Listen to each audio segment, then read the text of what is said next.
તો સુરત મહાનગરપાલિકાની ચૂંટણી બાદ હોદ્દેદારોના નામો ચર્ચામાં છે।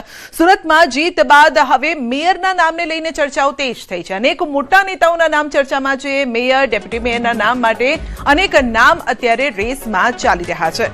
મેયર તરીકે નેન્સી શાહનું નામ ચર્ચામાં છે। ઉર્વશી પટેલનું નામ પણ ચર્ચામાં છે। એડવોકેટ પ્રતિવાદેનું નામ પણ ચર્ચામાં છે। જયશ્રી વરિયાનું નામ પણ ચર્ચામાં ચાલી રહ્યું છે। ડેપ્યુટી મેયર તરીકે રાજન પટેલનું નામ પણ ચર્ચામાં છે। દિનેશ રાજ પુરોહિતનું નામ પણ ચર્ચામાં છે અને સુધાકર ચૌધરીનું નામ પણ ચર્ચામાં ચાલી રહ્યું છે।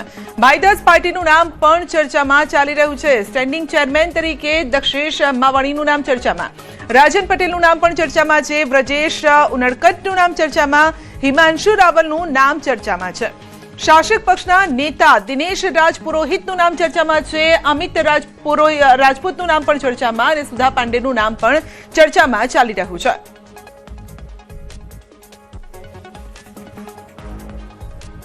વધુ અપડેટ મેળવીશું સંવાદદાતા કીર્તેશ પાસેથી। જી કીર્તેશ, ચૂંટણીઓ પતી ગઈ, હવે જે રસાકસી રહેવાની છે તે છે આ નામોને લઈને કે રેસમાં તો આટલા બધા નામ છે, પરંતુ અવ્વલ કોણ રહેવાનું છે, કોના સિરે તાજ? બિલકુલ સંજય, સ્થાનિક સ્વરાજની ચૂંટણી પતી ગઈ છે, પણ હવે સુરત શહેર અને તેમાં પણ મહત્વના હોદ્દાઓ માટેની રસાકસી શરૂ થઈ છે। ખાસ કરીને સુરતમાં મેયરના નામની વાત આવે તો પહેલું અનામત મહિલા છે તેને લઈને નેન્સી શાહ, ઉર્વશી પટેલ, એડવોકેટ પ્રતિભાનું નામ મોકલે છે। ખાસ કરીને ડેપ્યુટી મેયરની વાત કરવામાં તો રાજન પટેલ, દિનેશ પુરોહિત, સુધાકર ચૌધરી, બાયદાસ પાટીલના નામ સૌથી મહત્વના છે। ખાસ કરીને રાજન પટેલે પાછળ જે પેનલ હતી તેમાં સ્ટેન્ડિંગ કમિટીના ચેરમેન હતા અને સ્ટેન્ડિંગ કમિટીના હાલના લિસ્ટમાં દક્ષેશ માવાણી અને રાજન પટેલનું નામ ચાલે છે। દક્ષેશ માવાણી પાછલી ટર્મમાં મેયર તરીકે હતા। બ્રજેશ ઉનડકર અને હિમાંશુ રાવતજીનું નામ પણ ચાલી રહ્યું છે। ખાસ કરીને કહી શકાય કે ભૂતકાળના મેયર અને સ્ટેન્ડિંગ કમિટી ચેરમેન એટલે કે દક્ષેશ માવાણી અને રાજન પટેલ પાર્ટીના વિશ્વાસુ છે, સૌથી બાહોશ વ્યક્તિઓ છે, એટલે કે ફરીથી એમના નામ ચર્ચાઓ માટે શાસક પક્ષ નેતાનું પદ હંમેશા સુરતમાં રહેતા પરપ્રાંતિયોને આપવામાં આવે છે। એટલે કે પરપ્રાંતિયોમાં ઉત્તર પ્રદેશનું પ્રતિનિધિત્વ કરતા અમિત રાજપૂત અને ખાસ કરીને રાજસ્થાનનું પ્રતિનિધિત્વ કરતા દિનેશ રાજ પુરોહિતના નામ મોખરે ચાલી રહ્યા છે। જો કે આ બધા તમામ સંભવિત નામ છે, પણ પાર્લામેન્ટની જે બોર્ડ છે તેમાં નક્કી થયા બાદ નામ આવશે। પણ આ તમામ નામો અત્યારે ખૂબ જ ચર્ચામાં અને સુરતના જે કોર્પોરેશનની ચૂંટણી છે તેમાં સૌથી આગળ ચાલી રહ્યા છે। જી, આપનો આભાર। તો મોરબી મહાનગરપાલિકાના ઇતિહાસમાં પ્રથમ વખત યોજાયેલી ચૂંટણીમાં ભાજપે ભવ્ય જીત નોંધાવી છે। શહેરની સત્તા ભાજપના હાથમાં ગઈ છે। ઓબીસી કેટેગરીમાંથી મહાનગરપાલિકાને મળશે નવો મેયર ચહેરો। રાજકીય વર્તુળોમાં ભારે ચર્ચા શરૂ થઈ છે। આ ત્રણ નામોની ચર્ચા ચાલી રહી છે। ભૂપતભાઈ જારિયા, ભાવેશ કંજારિયા, ગણેશ ડાભી સતવારા સમાજમાંથી આવે છે। ડેપ્યુટી મેયર રિષિપભાઈ કૈલાનું નામ ચાલી રહ્યું છે। ડેપ્યુટી મેયર રવિભાઈ સનાવડા, ડેપ્યુટી મેયર ગોપાલભાઈ કાશુન્દ્રાના નામ ચાલી રહ્યા છે। તો મોરબીમાં પણ નામોનું એક લિસ્ટ અત્યારે ફરી રહ્યું છે અને આ નામ અત્યારે ચર્ચામાં ચાલી રહ્યા છે। જેઓએ સારા પ્રદર્શન કરીને જીત તો મેળવી છે, પરંતુ લોકો માટે પણ એક લોક ચાહના તરીકે પણ આ ચહેરાઓને જોવામાં આવી રહ્યા છે। વધુ અપડેટ મેળવીશું રવિ પાસેથી। જી રવિ, કયા કયા ચહેરાઓ અત્યારે ચર્ચામાં ચાલી રહ્યા છે અને રેસમાં કોણ આગળ? મોરબી મહાનગરપાલિકાની ઇતિહાસમાં પ્રથમ વખત યોજાયેલી ચૂંટણીમાં ભાજપે ભવ્ય જીત નોંધાવી છે। ત્યારે ઓબીસી કેટેગરીમાંથી મહાનગરપાલિકાને મળશે નવા મેયરના ચહેરાઓ, જેમાં ભૂપતભાઈ જારિયા છે, ભાવેશભાઈ કંજારિયા છે અને ગણેશભાઈ ડાભી છે। આ ત્રણ નામો મેયર માટે ચર્ચાઈ રહ્યા છે અને પાટીદાર સમાજમાંથી ડેપ્યુટી મેયર બનાવવાની વાત ચાલી રહી છે, જેમાંથી ગોપાલભાઈ કાશુન્દ્રા, જયંતિભાઈ પડસુંબિયા છે, રવિભાઈ સનાવડા છે, જિગ્નેશભાઈ કૈલા છે અને રિષિતભાઈ કૈલા છે। આ પાંચ નામોમાંથી પણ કોઈ પણ ડેપ્યુટી મેયર બનાવી શકે છે અને સ્ટેન્ડિંગ કમિટીના ચેરમેન તરીકે ક્ષત્રિય સમાજ અથવા તો બ્રાહ્મણ સમાજનો ચહેરો ઉતારવામાં આવશે। જી, આપનો આભાર।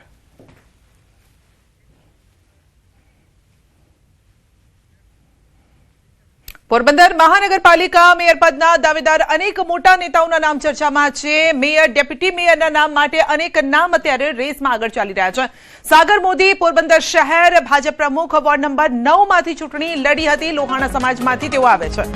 ભાવિકા દીપક જુંગી ડેપ્યુટી મેયર પદના દાવેદાર છે।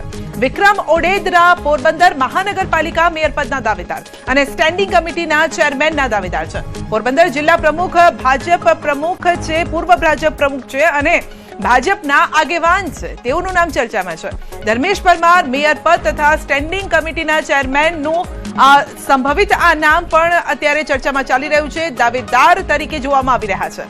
નીરવ દવે મેયર પદ અને સ્ટેન્ડિંગ કમિટીના સંભવિત દાવેદાર. બ્રહ્મ સમાજ યુવા ચહેરો, સામાજિક સંસ્થાઓ સાથે જોડાયેલો ચહેરો છે. ખ્યાતિ સંજય લોઢારી જિલ્લા મહિલા મોરચા પ્રમુખ, ડેપ્યુટી મેયર અને સ્ટેન્ડિંગ કમિટીના ચેરમેન દાવેદાર. વધુ અપડેટ મેળવીશું સંવાદદાતા પ્રતીશ પાસેથી. જી પ્રતીશ, આજે જીત છે, જીત બાદ હવે આ ચહેરા ઉપર મંથન ચાલી રહ્યું છે. રેસમાં કોણ આગળ?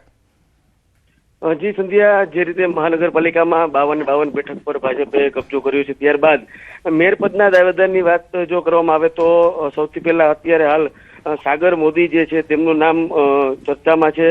તો સાથે જ જે વિક્રમ ઓડેદરા છે, પૂર્વ જિલ્લા ભાજપ પ્રમુખ, તેમનું પણ નામ છે તે ક્યાંક ને ક્યાંક ચર્ચામાં જોવા મળી રહ્યું છે. આ સિવાય ડેપ્યુટી મેયર તેમજ મેયર તરીકે પણ જે ખ્યાતિ સંજય લોઢારી છે તેમજ ભાવિકા દીપક જુંગી છે, આ મહિલાઓનું પણ નામ છે. તો સાથે જ અજય બાપોદરા હોય, નીરવ દવે હોય, આ સહિતના જે નામો જે છે તે પણ ક્યાંક ને ક્યાંક મેયર પદ અને સ્ટેન્ડિંગ કમિટીના જે ચેરમેન છે તે સહિતના રેસમાં જોવા મળી રહ્યું છે. સંધ્યા, જી આપનો આભાર.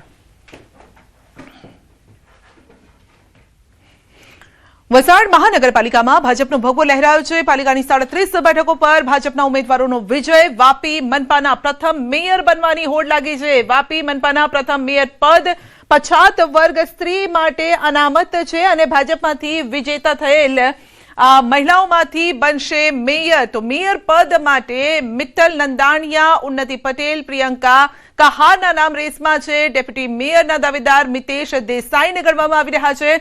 સ્ટેન્ડિંગ કમિટી ચેરમેન માટે સતીશ પટેલનું નામ પણ ચર્ચામાં ચાલી રહ્યું છે. તો આ અંગે વધુ અપડેટ મેળવીશું ભરત પાસેથી. જી ભરત, મહિલાઓની રેસમાં 3 થી 4 નામ અત્યારે આગળ ચાલી રહ્યા છે મેયર પદ માટે. જી બિલકુલ, વાપી મહાનગરપાલિકાના પ્રથમ મેયર બનવા માટે હોડ જામી છે. આ વખતે વાપી મનપાના પ્રથમ મેયર છે ઓબીસી મહિલા અનામત રાખવામાં આવી છે. આથી જે મહિલાઓ ચૂંટાઈ છે એવી 6 થી 7 મહિલાઓ છે એ વાપી મહાનગરપાલિકામાં ભાજપના ઉમેદવાર તરીકે ચૂંટાઈ છે અને અત્યારે છે મેયર પદ માટે છે અત્યારે ચર્ચાસ્પદ નામો છે, જેમાં મિત્તલ નંદાણીયા, ઉન્નતિ પટેલ, પ્રિયંકા કહાર જેવી મહિલાઓ છે રેસમાં આગળ છે. સંધ્યા, આપને જણાવું કે આ 3 મહિલાઓ છે એ યુવા ઉંમર છે તેમની, અને સાથે જ જે પરિવાર છે તેમાં તેમનું છે રાજકીય છે ઇતિહાસ પણ છે.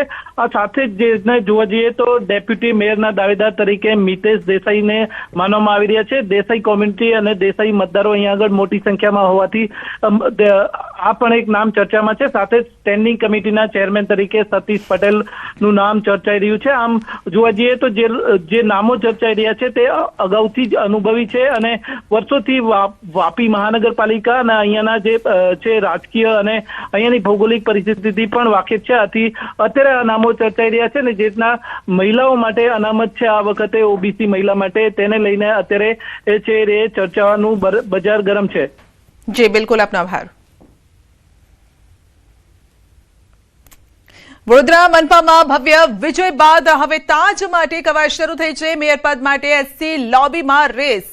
ચેરમેન પદ માટે ભારે ખેંચતાણ. ભાજપે 76 માંથી 69 બેઠકો પર ભવ્ય વિજય મેળવ્યો છે. પ્રથમ 2.5 વર્ષની ટર્મ માટે મેયર પદ એસસી પુરુષ માટે અનામત. હાલ મેયર પદ માટે મુખ્યત્વે 3 નામ મુખરે છે. મેયર પદ માટે વોર્ડ 12 માંથી વિજેતા સમીર વાઘેલાનું નામ સૌથી વધુ ચર્ચામાં છે. વોર્ડ 8 માંથી અજય ડાભી સૌથી વધુ મત મેળવનાર અને પ્રદેશ એસસી મોરચામાં સક્રિય હોવાથી ચર્ચામાં છે. વોર્ડ 18 ના વિજેતા અને પૂર્વ મેયર નિલેશ રાઠોડના વિશ્વાસુ એવા ચેતન પરમાર પણ પોતાની મોટી લીડના આધારે રેસમાં છે અને મલાઈદાર સ્થાન સ્ટેન્ડિંગ કમિટી ચેરમેન પદ માટે પણ પડાપડી ચાલુ છે. પરંતુ ગત ટર્મના incharge chairman Nitin Donga Saurashtra lobby અને હિન્દુ આગેવાન તરીકે પ્રબળ દાવેદાર મનાઈ રહ્યા છે. અપડેટ મેળવીશું હાર્દિક પાસેથી. જી હાર્દિક, 2.5 વર્ષની આ ટર્મ અને અત્યારે રેસમાં ઘણા બધા નામો આગળ ચાલી રહ્યા છે. કોનું ફાઇનલ થાય તેવું લાગી રહ્યું છે? ચર્ચા કોની સૌથી વધારે? બિલકુલ સંધ્યા, જો અત્યારે તમે જે દર્શકોને નામો જણાવ્યા એ જ નામોની ખાસ તો ચર્ચા જે છે ચાલી રહી છે, અને એ ચર્ચા કેમ ચાલી રહી છે તેના પણ આપણે જે કારણો છે તે દર્શકોને જણાવીશું. સમીર વાઘેલાની વાત કરવામાં આવે તો વોર્ડ નંબર 12 માંથી વિજેતા થયેલા છે, અને તેમનું નામ સૌથી વધારે ચર્ચામાં છે કારણ કે તેમનો RSS સાથે જૂનો સંબંધ છે. પૂર્વ સંઘ ચાલક છે તેમના નિકટના અને મજબૂત દાવેદાર તરીકે તેમને માનવામાં આવે છે. અજય ડાભીની તમે વાત કરી તો વોર્ડ 8 માંથી સૌથી વધુ મત જે છે તેમને મેળવ્યા છે, અને પ્રદેશ SC મોરચામાં સક્રિય છે. જો પ્રદેશ સંગઠનનું વર્ચસ્વ રહેશે તો તેમની પસંદગી નિશ્ચિત અત્યારે માનવામાં આવી રહી છે.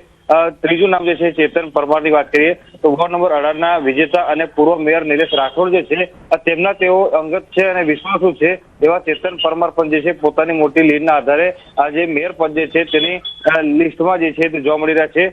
ચેરમેન પદની વાત કરીએ તો ચેરમેન પદ માટે પણ જે છે તે પડાપડી થઈ રહી છે, અને આ 5 મહારથીઓ જે છે તેમના નામની ખાસ જે છે તે ચર્ચા ચાલી રહી છે. નીતિન ડોંગાની જો વાત કરવામાં આવે તો ભારે ચર્ચાસ્પદ થયો રહ્યો કારણ કે ચૂંટણી પ્રચાર પ્રસાર દરમિયાન પણ જે છે તેઓ ખાસા એવા લાઇમલાઇટમાં રહ્યા હતા, અને સિનિયર નેતા છે, અનુભવી છે, અને તેમની જે છે તે સૌરાષ્ટ્ર લોબી અને હિન્દુ આગેવાન તરીકેની જે ઓળખ છે એના કારણે તેઓ પ્રબળ દાવેદાર જે છે તે બની શકે છે.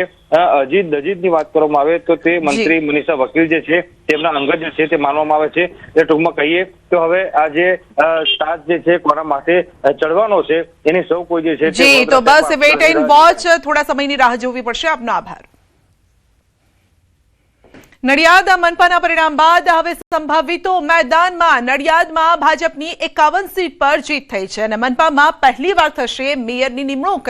ઈશિત પટેલ અથવા તો મનીષ પટેલ બની શકે છે મેયર. ઈશિત પટેલ ઉત્તરસંડા ગામના પૂર્વ સરપંચ છે, અને યુવા ચહેરો છે મનીષ પટેલ પણ પીપલગ ગામના પૂર્વ સરપંચ છે, ભાજપ તાલુકા પ્રમુખ રહી ચૂક્યા છે. આ તરફ ડેપ્યુટી મેયર તરીકે મેઘના શાહ અને નૈનેશ પટેલની પણ ચર્ચા છે. સ્ટેન્ડિંગ કમિટી ચેરમેન પદ માટે પણ ભૂમિ બ્રહ્મભટ્ટ અને રીપુબેન પટેલ પણ મેદાનમાં છે. તો વધુ અપડેટ મેળવીશું ઉમંગ પાસેથી. જી ઉમંગ, ચૂંટણી સમયે જેટલી રસાકસી જોવા મળી હતી, નામમાં પણ એ પ્રકારે જોવા મળી રહ્યું છે. કોણ બાજી મારે તેમ?